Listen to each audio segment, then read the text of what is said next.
Hi, boys and girls.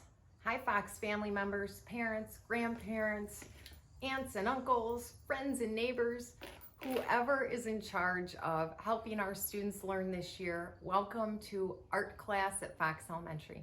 My name is Mrs. Schultz, for those of you that don't know me, and I've been the art teacher at Fox for about 10 years. I've been teaching for about 22 years, and I can tell you, I've never had a year like this, and this is going to be a very interesting and challenging and exciting and hopefully a really fun time in art class. I know I'm talking to you through a video instead of in real life, and I'm so disappointed because I really miss all of my boys and girls, and I miss meeting my new students and new kindergartners at the beginning of the year as well. My kids are all pretty much grown up now, and I haven't been around kids for a really long time, and I did not know how much I would miss you all, but I do very much. But as long as we're all safe and healthy and happy, that's what's really important, and we are going to work together to make our video lessons and our live chats over the computer great. Hopefully that's how it's going to go.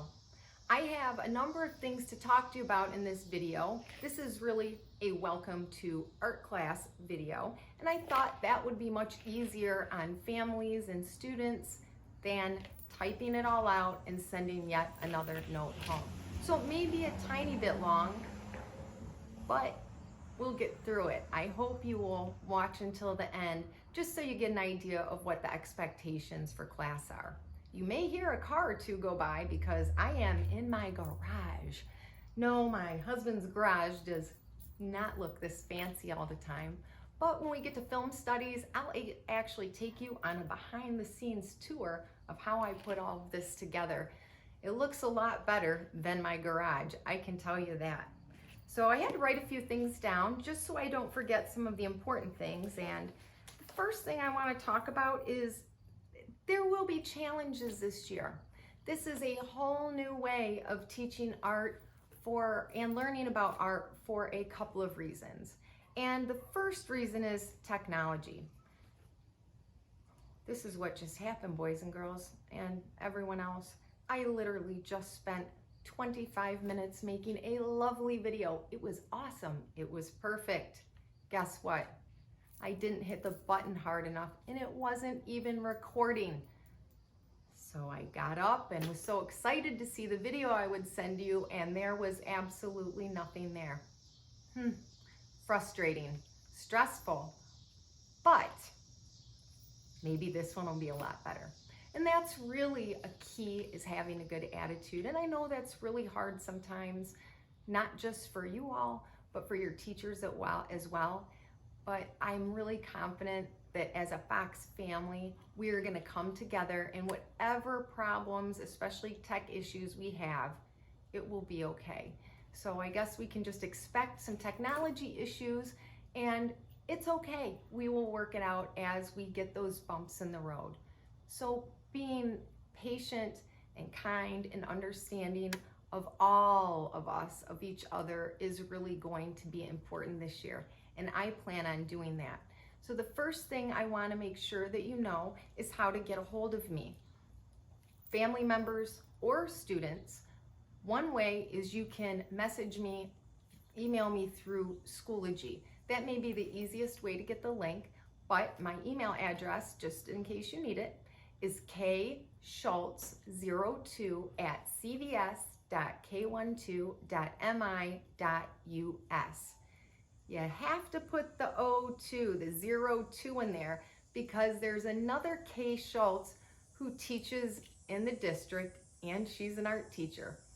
So I got the 02 added after my name. Art class this year should not be stressful. I cannot tell you that enough times. I'm going to say it a number of times in this video, and you will hear me say it often. I am trying to design the course, which will be much different than it has been when we're in the classroom, but I am designing it so that it is as stress-free as possible. I can't control technology issues, unfortunately, but lessons and materials I can help with. You should be really enjoying being in art. Our art videos and our art class should be calming and happy. It should not be increasing your stress. If it is, I really hope that you'll reach out to me and let me know what is the source of the stress, because I want this to be a place where, for the most part, students will be able to function on their own. They won't be needing a parent most of the time to engage in art class with me, or to watch videos, or to do the projects or drawing or the drawings or activities. At any time, please let me know. I may design something that you don't understand, and I'm learning from you just as you are learning from me. This is a team effort, and that's why I call it a Fox family effort, because there's so many new things. And art should be something that takes away the stress and is really enjoyable. Whether it's looking at art or talking about art or making art, all of those things. Now, one of the very first things that's changed this year, and it's a huge change, is we are going from having every special one time a week with a rotation day to having the same exact special every day for 10 weeks. That is usually how middle and high school is taught, and I've taught both those grade levels, so I have taught like that. And some people may say, well, can't you just do the same stuff but just put it all together? Well, unfortunately, I can't, because all of my students are growing and changing every single day, and things that we build on and maybe do in May or June aren't really possible at the beginning of the year. So this has been a challenge for me, is taking the curriculum and really transforming it in a way that will fit in a good 10-week section, so that we'll still learn the things that we need to learn, but do it in a new and unique way. And you may be asking yourself, kids, well, what do you mean I can do in June what I'm doing now?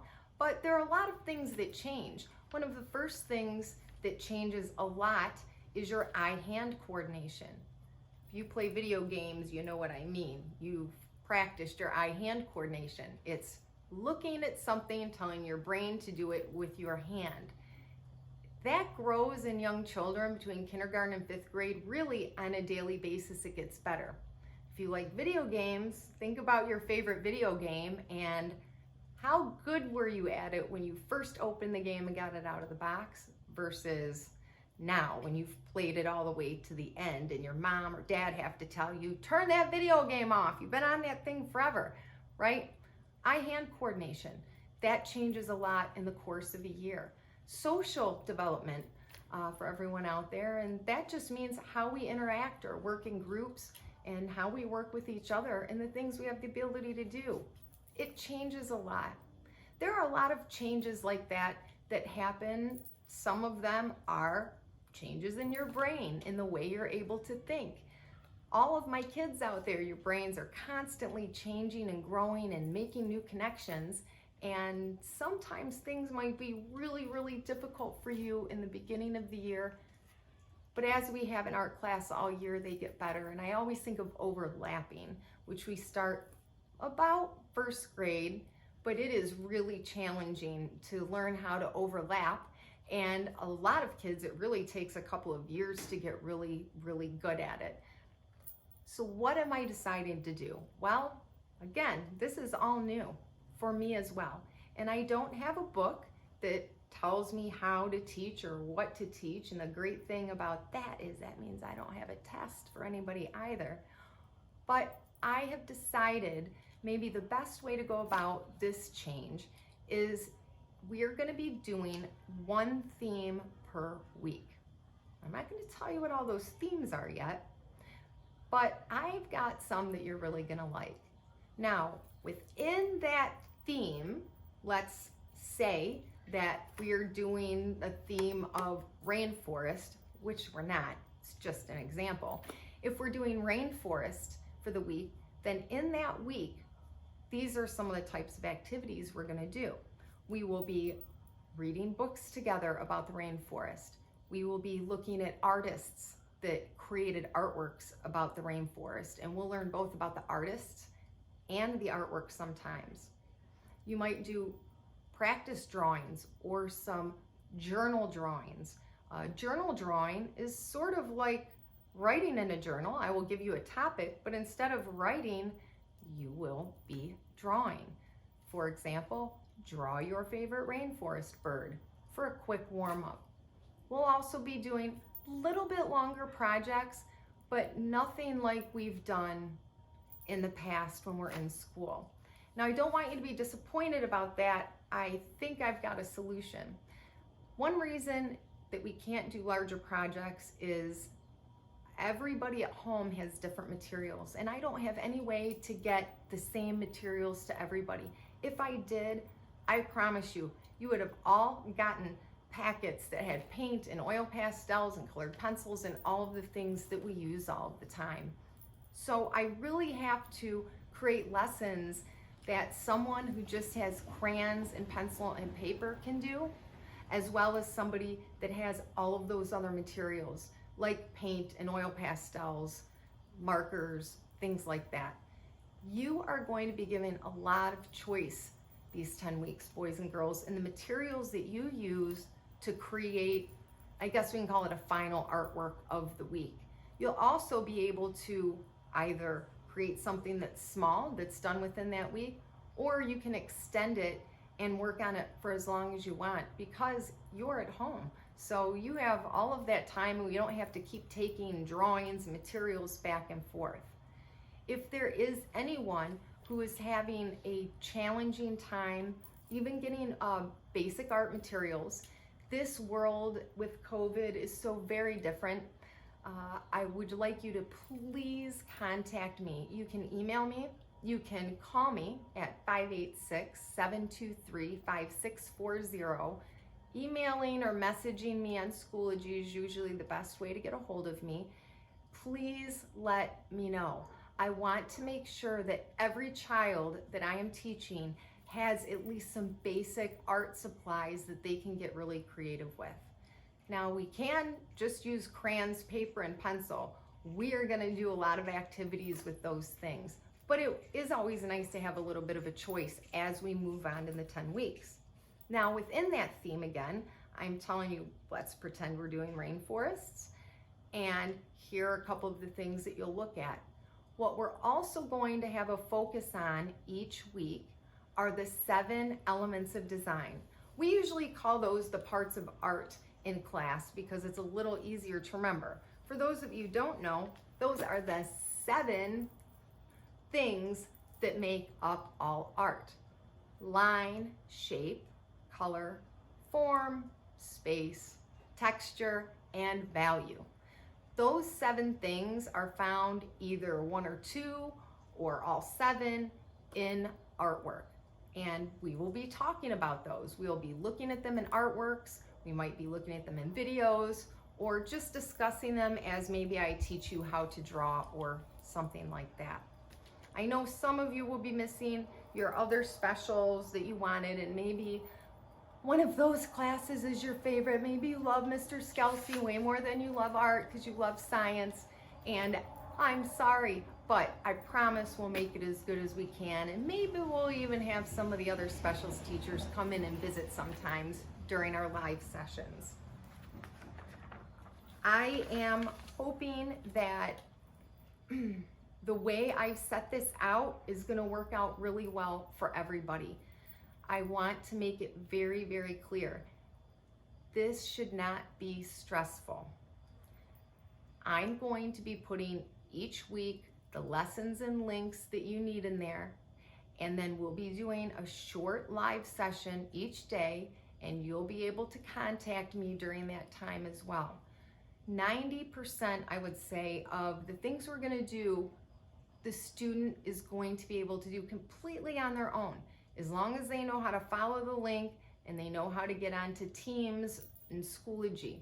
Now, younger kids, I know kindergarten, that might take a little while to get to that point, but I'm hoping that we all can get there because I know our families out there really have a lot of stress and pressure, And I do not want to add to that, which is why I said I'm making this video, so you don't have a whole bunch of stuff extra to read, a booklet. Let's see the next thing, because I can't even remember all of this, even though I just recorded it a few minutes ago previously. Let's see, we won't be making super large projects, but there is 1 week where I would like to do sculpture for maybe 1 or 2 weeks, and on the materials list, I wrote Legos down. These are not going to be like to build a Lego set. You don't need to go buy a new Lego set. They can just be loose Legos. I'm also at that time going to be sending out a super easy recipe for, it's called salt dough clay. If you're able to make that, that would be awesome. And we may start collecting some materials here, which we did in the spring if you followed along with the YouTube videos. Just as a heads up for those things. No need to worry about any of it right now. If you have an idea for a theme, or there's something you're really interested in, let's say you really want to learn how to use oil pastels because someone bought you a set and you want to get better at it, you love them, please let me know. Just message me. I may not be able to do it in a lesson, but I have a lot of resources for art that I can send to you, and you can explore that on your own. And that's really what art's all about. So there's about 5 or 6 more things I'm going to go over, and I'm going to try to do it really quickly, but they are really important core pieces of art class for Fox. Not only just online or on video, but really daily how we worked in our classroom before. It's just now what's awesome is all of our family members have a window into some of the things we're doing. The first, very most important thing, and I do mean the most important thing, boys and girls, what you need to know, every one of you, my new kids, my old kids, the ones that forgot, you are going to make a ton of mistakes. A ton. I mean a lot. And guess what? That's awesome. Mistakes are great. And some of you may just be saying, oh, no, mistakes are terrible. I hate making mistakes. Guess what? In art, you have to make mistakes or you cannot learn to draw. You can't. It's very important that you all realize a couple of things. The first thing is you are all artists. Even the parents and family members out there. And I know there's some family members right now saying, I can't draw. I haven't drawn a stick person since I was in 1st grade.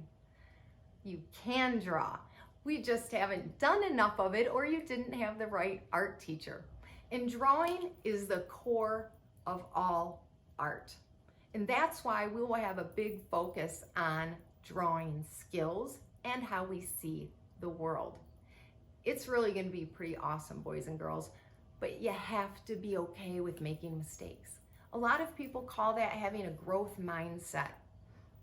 Really, all that means is you're okay that when you make a mistake, that you realize, hey, that's part of what I need to do. Now, how can I fix that mistake or change it to make it something better? And in art, that's what happens. A lot of times our mistakes are what teaches our eye and our brain, remember the eye-hand coordination, how to do the right thing, or how to do what we want it to do, I should say. Art is not like a memorizing class, let's say a math paper. You learn that 2 + 2 is 4. And if that's in a fill-in-the-blank test that you have, you know the right answer is 4. That's solving the problem in math. But in art, 90% of art is very different than that.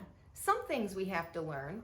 You know, you have to know what the color red looks like for sure. You also have to learn what horizon line means, a lot of vocabulary words. But all of the other pieces and parts are really different for every person. There's a lot of different solutions to the problem. Some of you might say, problem, I never have any problems in art. I love art. I'm not talking about negative problems. I'm talking about problems that need to be solved. For example, if I tell you you have to do a drawing about an ocean, and you have to use horizon line, overlapping, and extended image.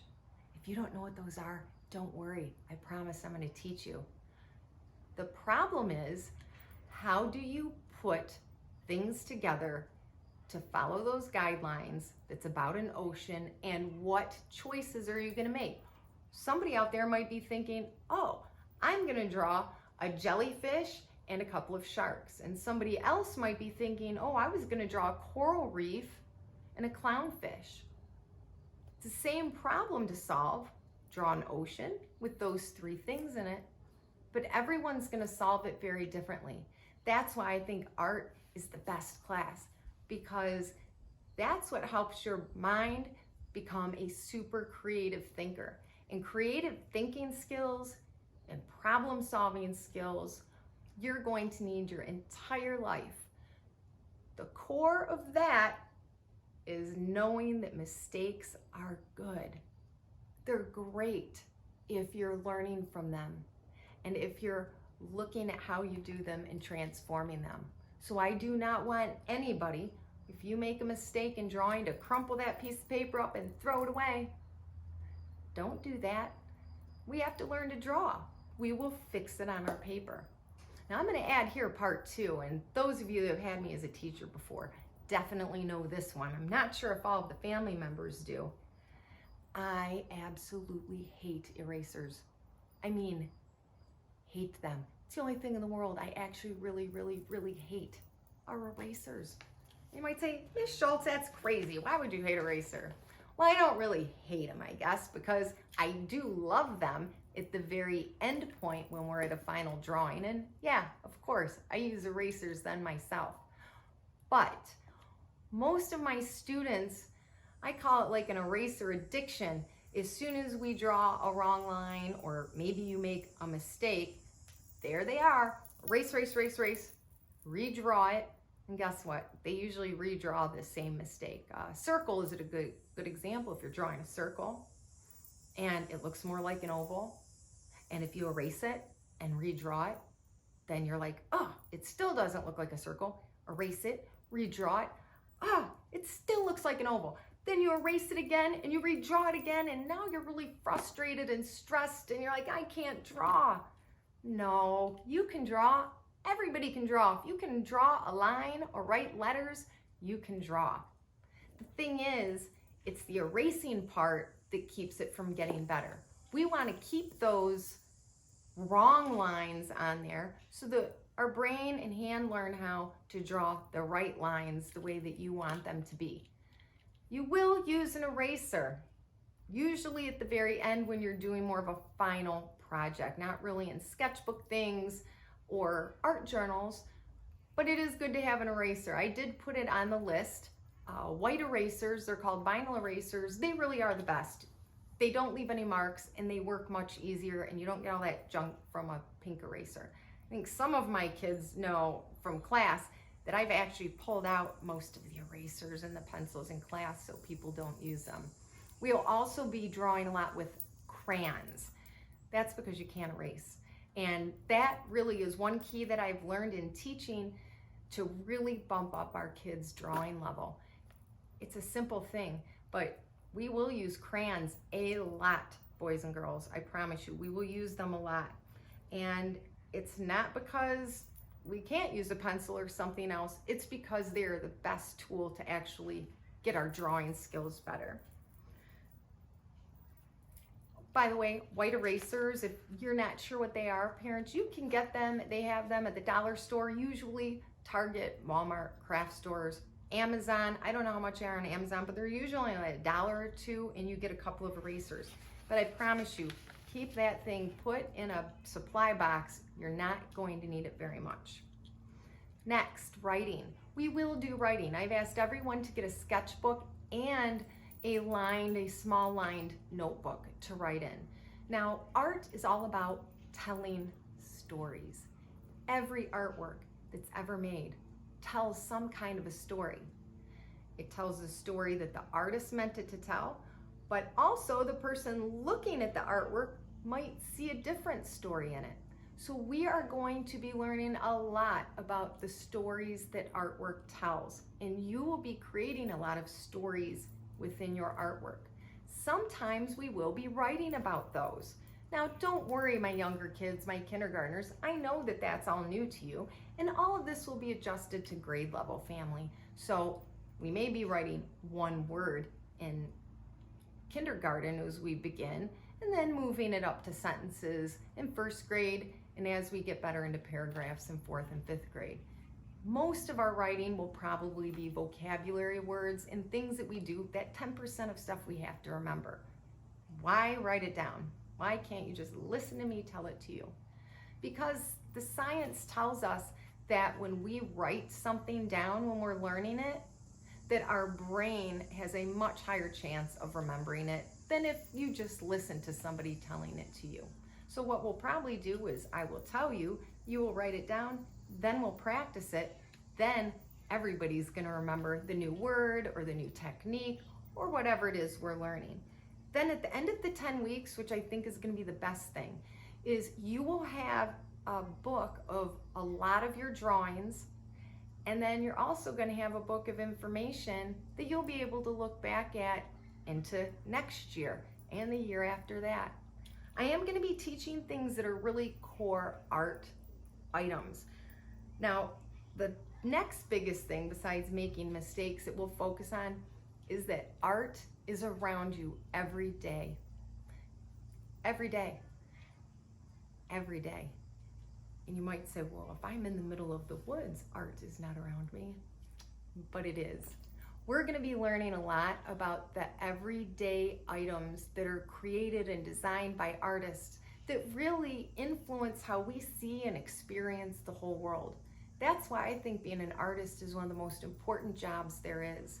It influences everyone. It influences how we see, whether it's our house, how we see our school, or the gear we buy if we're going out in the middle of the woods.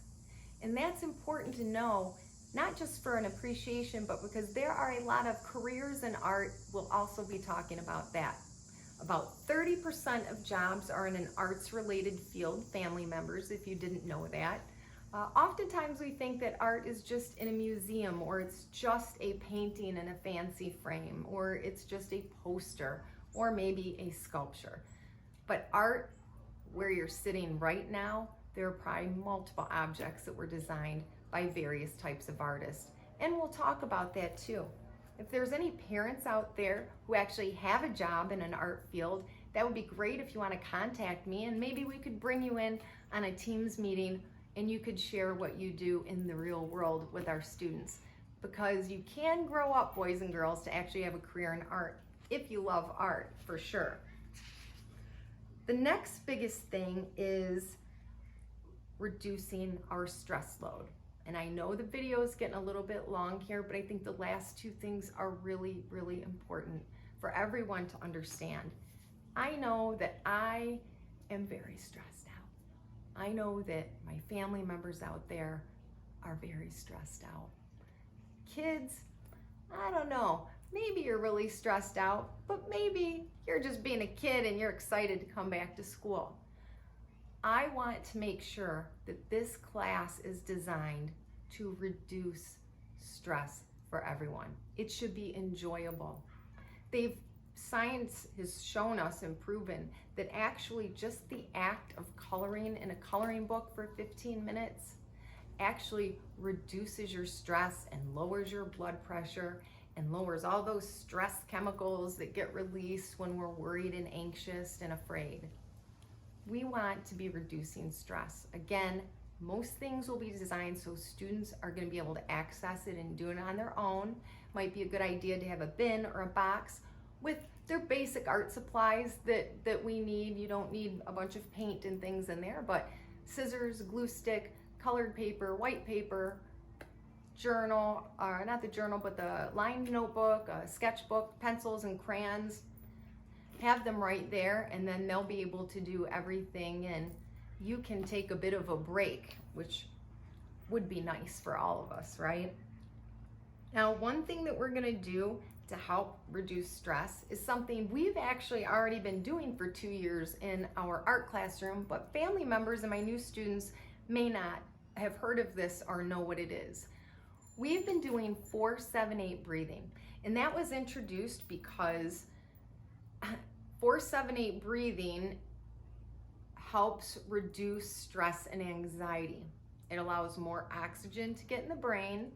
It's very simple process, and you can do it for just 2 or 3 minutes and feel better and calmer. You can do it for 10, 15, 20 minutes, and if it's at nighttime, fall asleep on those nights you're having a hard time. Now, why would this be important in art? Well, the way creativity works, again, creativity is like solving problems really, is if your mind is stressed and bothered by other things, it's a lot harder to get new ideas and learn new information. So I started doing it a couple of years ago, and it really had a great effect in my classroom on behavior and on the happiness level of people in the classroom. I'm going to make a separate video for 4-7-8 breathing to teach you how to do it. It's super easy. Now, those of you who've had me will remember the super goofy video that we've watched for a couple years, and every time we watch it, I keep saying, I gotta make another video. This video is so silly. It's a silly video, but it's actually still a pretty good video to learn how to do 4-7-8 breathing. So I will share that link out at some point. But I'm also going to make one of my own specifically for our students and family members. 4-7-8 breathing is something everybody can do. This is not just for the kids, but we will be doing this the first couple of minutes of every live session that we have. So the first 2 or 3 minutes, once we get in the swing of things, we will be all participating in 4-7-8 breathing together.